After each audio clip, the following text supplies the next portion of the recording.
This Nerf gun, this Nerf Spectre, was originally blue and white. And when it's that colour, you don't really appreciate the design aspects of how the gun looks.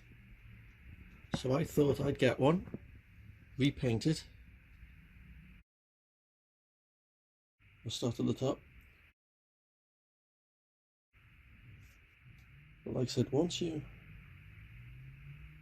just move along it so you can see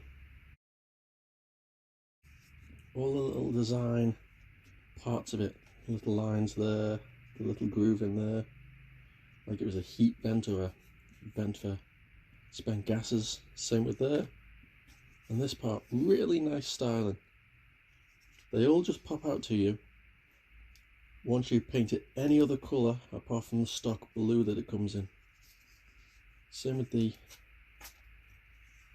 stock here, the foldable, collapsible stock.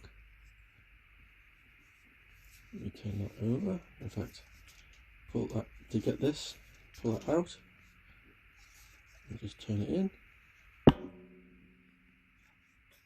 And then it clips back in there, but I won't do that because I'll fold it out again for this video. Let me turn it around here. See better there.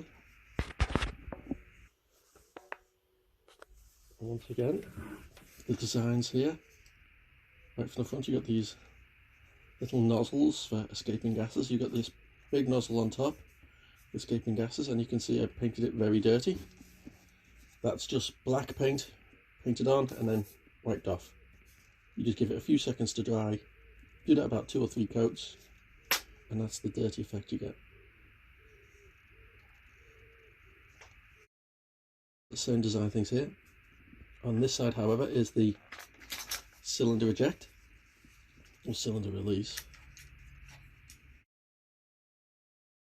Close that in and charge it. Just take a look.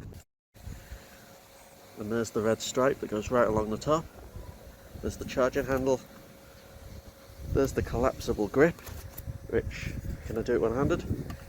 Yep. So that's what it looks like.